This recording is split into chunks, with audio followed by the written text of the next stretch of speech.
Assalamualaikum warahmatullahi wabarakatuh. Perkenalkan, nama saya Rizky Dayani dari kelompok 4 dan saya sendiri di sini sebagai penyaji pertama yang akan membahas tentang desain sistem konseptual. Dalam sistem konseptual, pengembang menciptakan sebuah rangka umum untuk mengimplementasikan persyaratan pengguna dan mengatasi masalah-masalah yang ada di identifikasi fase analisis. Aktivitas desain sistem konseptual itu ada 3. Yang pertama ada mengevaluasi alternatif desain, yang kedua ada menyiapkan spesifikasi desain, dan yang ketiga ada menyiapkan laporan desain sistem konseptual. Mengevaluasi alternatif desain. Standar-standar berikut ini haruslah digunakan untuk mengevaluasi alternatif desain. Yang pertama, A. Seberapa baik ia memenuhi sasaran keorganisasian dan sistem. Yang kedua ada seberapa baik ia memenuhi kebutuhan pengguna. Yang ketiga, apakah layak secara ekonomis. Dan yang keempat ada bagaimana bobot keuntungan dibandingkan kerugian. Yang kedua, menyiapkan spesifikasi desain dan laporan. Spesifikasi yang dibutuhkan untuk output sistem, penyimpanan data, output, prosedur pemrosesan dan operasi. Berikut ini elemen-elemen sebuah alternatif dalam desain. Yang pertama, output. Oleh karena sistem didesain untuk memenuhi kebutuhan informasi pengguna, spesifikasi output disiapkan terlebih dahulu. Yang kedua ada menyimpan data. Keputusan penyimpanan data termasuk elemen apa yang ada yang harus disimpan untuk menghasilkan laporan penjualan, bagaimana data harus disimpan, dan apa jenis file atau database seperti apa yang digunakan. Dan yang ketiga ada input. Pertimbangan desain input termasuk data penjualan, lokasi dan jumlah penjualan, mana yang dimasukkan serta di mana, kapan, dan bagaimana mengumpulkan data. Yang keempat ada prosedur pemrosesan dan operasi.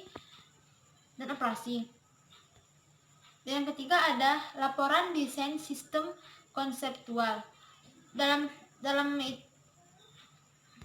merangkup aktivitas desain konseptual, memandu aktivitas desain fisik, mengomunikasikan bagaimana seluruh kebutuhan sistem akan dipenuhi, dan membantu panitia pengarah menilai kelayakannya. Sekian materi yang dapat sampaikan. Terima kasih. Wassalamualaikum warahmatullahi wabarakatuh.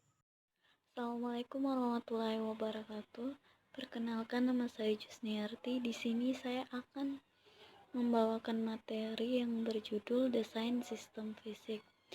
Selama desain fisik, persyaratan desain sistem konseptual, sistem informasi akuntansi yang luas dan berorientasi pengguna dijelaskan ke dalam spesifikasi mendetail yang digunakan untuk coding dan menguji program komputer. Berikut akan saya jabarkan bagan mengenai aktivitas desain sistem fisik.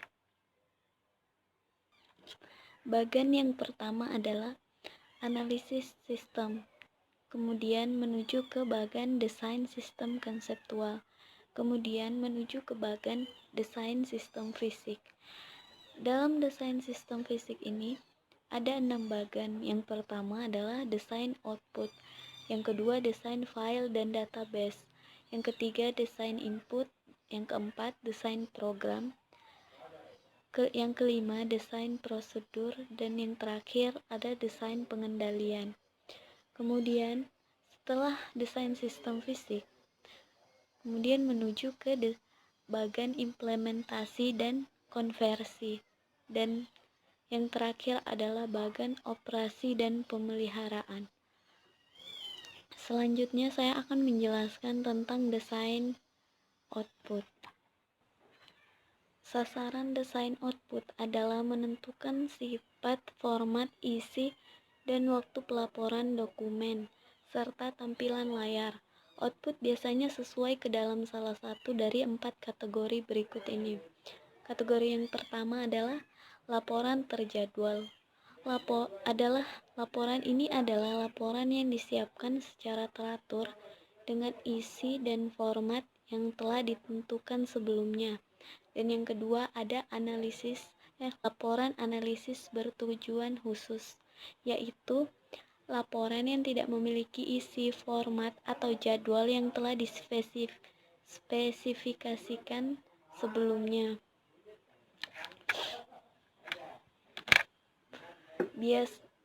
Biasanya disiapkan sebagai tanggapan terhadap permintaan manajemen. Dan yang ketiga ada laporan pengecualian yang dipicu. Laporan ini adalah laporan dengan isi dan format yang telah disiapkan sebelumnya, yang telah dispesifikasikan sebelumnya, disiapkan hanya sebagai tanggapan terhadap kondisi-kondisi yang tidak normal. Dan yang terakhir ada laporan permintaan. Laporan ini adalah laporan dengan isi dan format yang telah dispesifikasikan sebelumnya, disiapkan hanya berdasarkan permintaan. Selanjutnya saya akan menjelaskan tentang beberapa pertimbangan dalam desain output. Pertimbangan pertama adalah dalam hal penggunaan.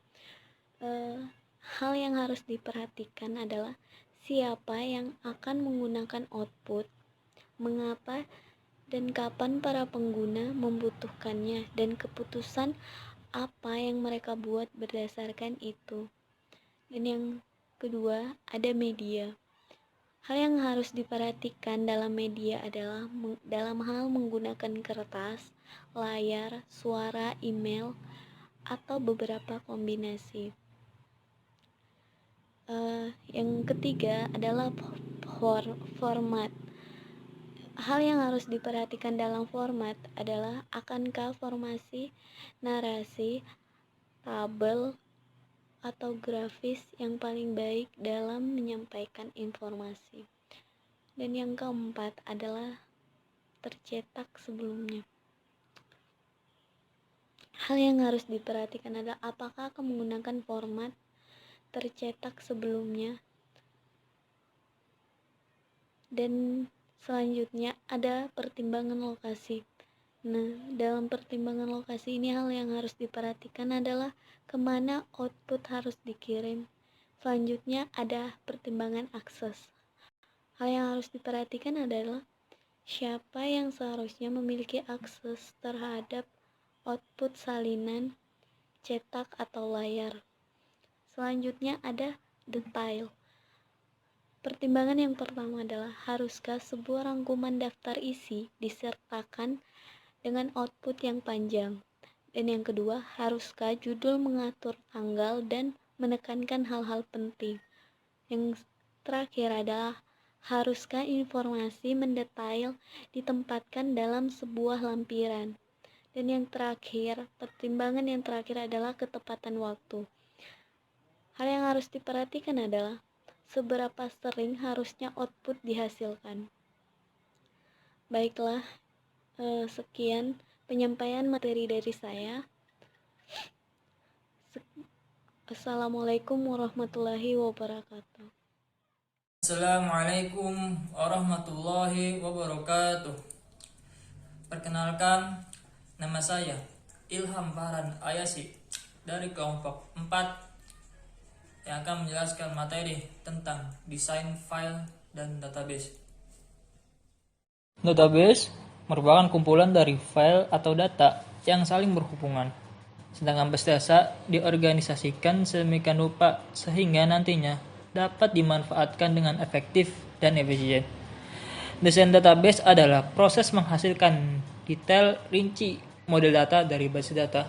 Nah, tujuan dari desain database untuk menentukan data-data yang dibutuhkan dalam sistem sehingga informasi yang dihasilkan dapat terpenuhi dengan baik.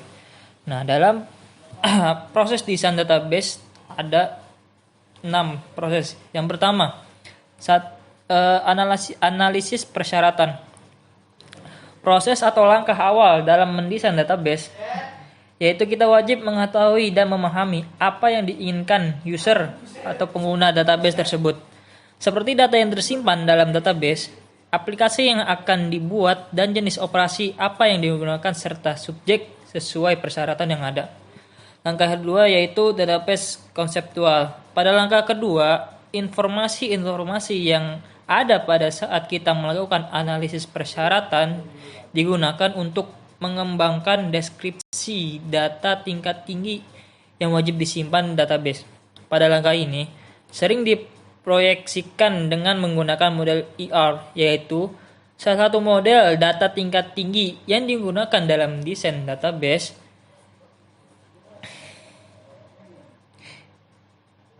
yang menghasilkan desain atau gambar yang sederhana dan sesuai dengan pemikiran user atau pengguna.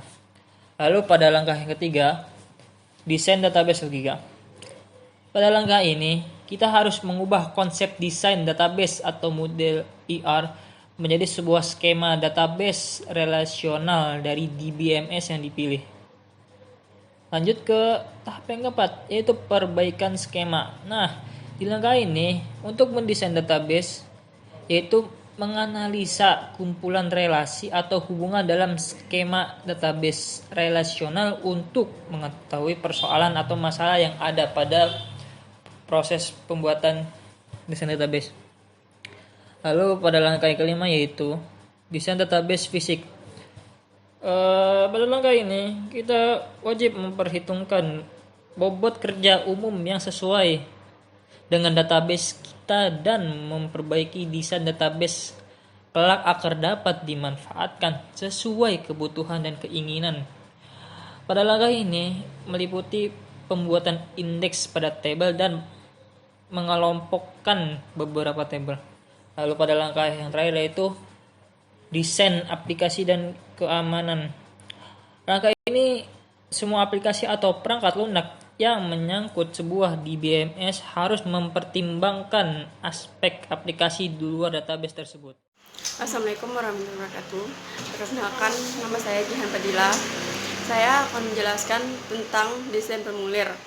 Nah, meskipun sistem berpindah-pindah dari dokumen kertas dan ke otomatisasi data sumber, desain formulir masih sebuah topik yang penting. Berikut prinsip-prinsip desain formulir yang baik.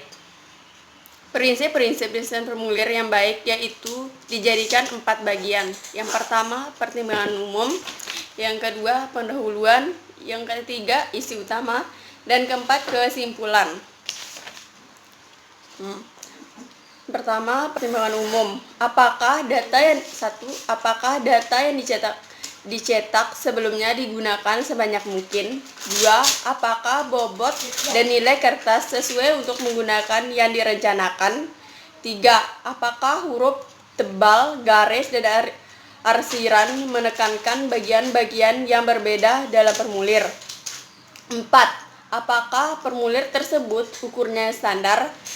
Kelima, apakah ukuran formulir tersebut konsisten dengan prasyarat pengisian, penjilid, atau pengiriman?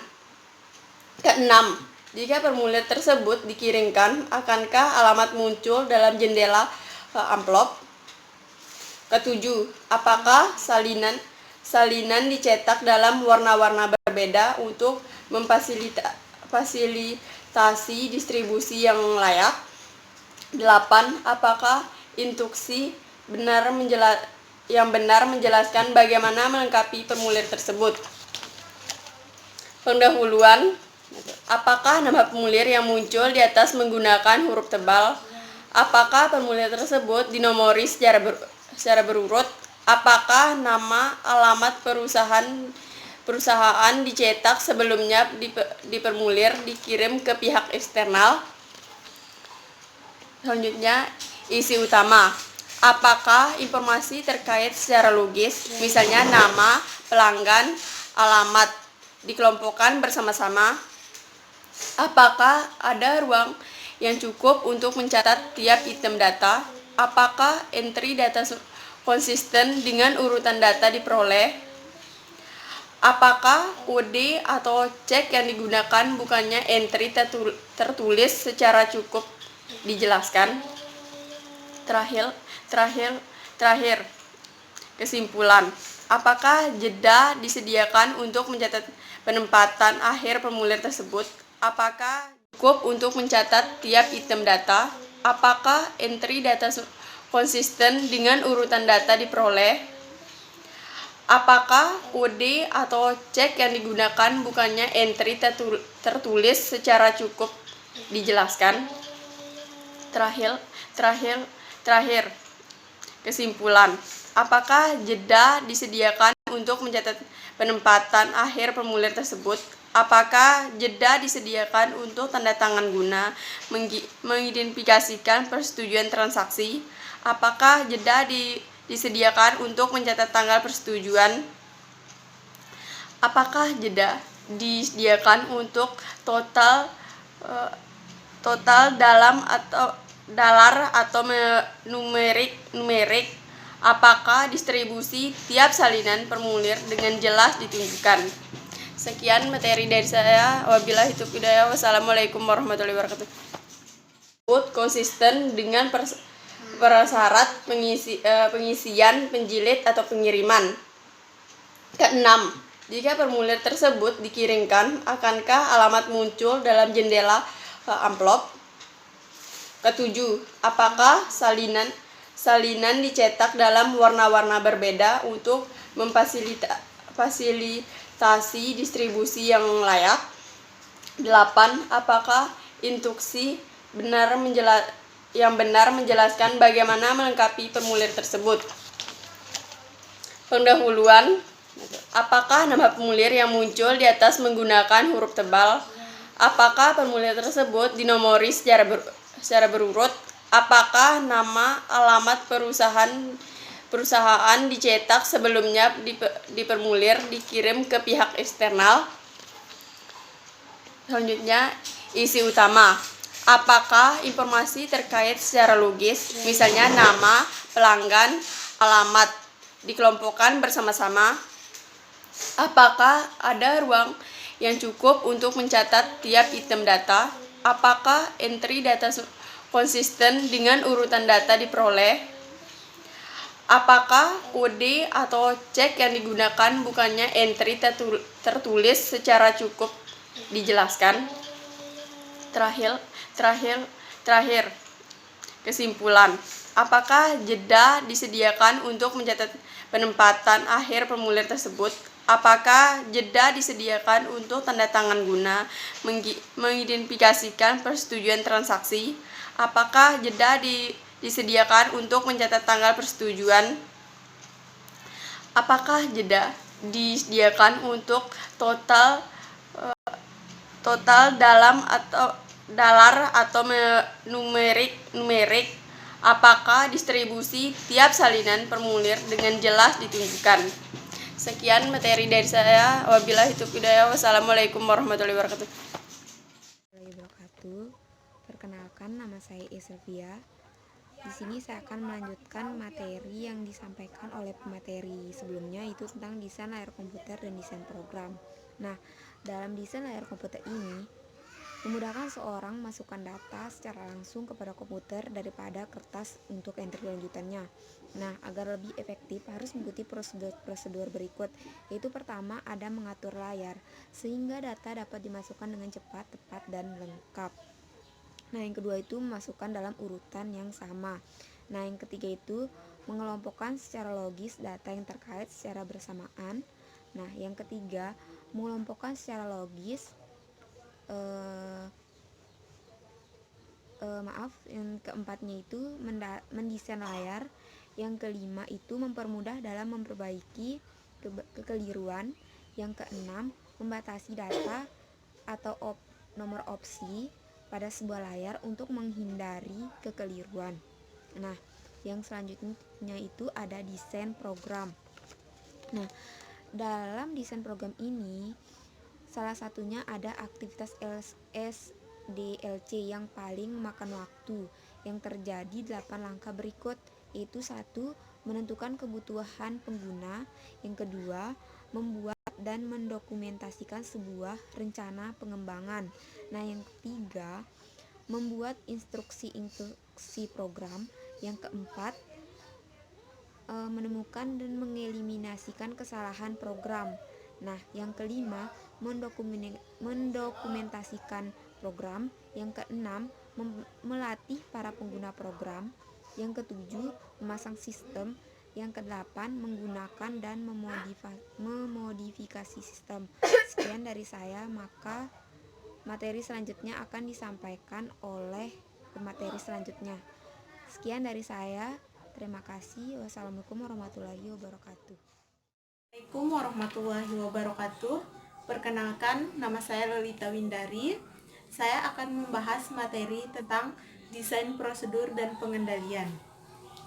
Laporan desain sistem fisik merangkum apa yang dicapai dalam desain fisik, digunakan untuk menentukan apakah iya atau tidak untuk memproses fase implementasi. Bentuk pertimbangan desain pengendalian. Yang pertama itu ada validitas.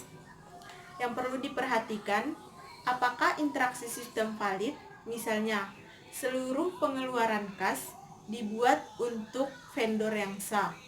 Yang kedua itu ada otorisasi. Apakah aktivitas input, pemrosesan, penyimpanan, dan output diotorisasi oleh manajer yang sesuai. Yang ketiga itu ada ketetapan. Apakah input diverifikasi untuk memastikan ketepatan. Yang selanjutnya itu ada keamanan. Apakah sistem terlindungi. Dari yang pertama itu ada akses fisik dan logis.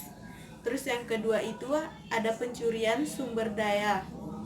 Yang selanjutnya ada pengendalian numerik. Apakah dokumen dinomori sebelumnya untuk menghindari kesalahan dan kecurangan, serta untuk mendeteksi kapan dokumen disalahgunakan, hilang, atau dicuri. Yang selanjutnya itu ada ketersediaan. Apakah sistem tersebut pada waktu yang diatur sebelumnya dalam persetujuan tingkat jasa. Yang selanjutnya itu ada kemampuan pemeliharaan. Dapatkah sistem tersebut dimodifikasi tanpa mempengaruhi ketersediaan, keamanan, dan integritas sistem. Selanjutnya ada integritas. Apakah pengolahan data sudah lengkap, tepat waktu, dan diotorisasi.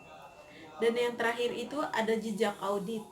Dapatkah transaksi ditelusuri dari dokumen sumber ke output akhir. Mungkin hanya itu materi yang dapat saya sampaikan. Wassalamualaikum warahmatullahi wabarakatuh.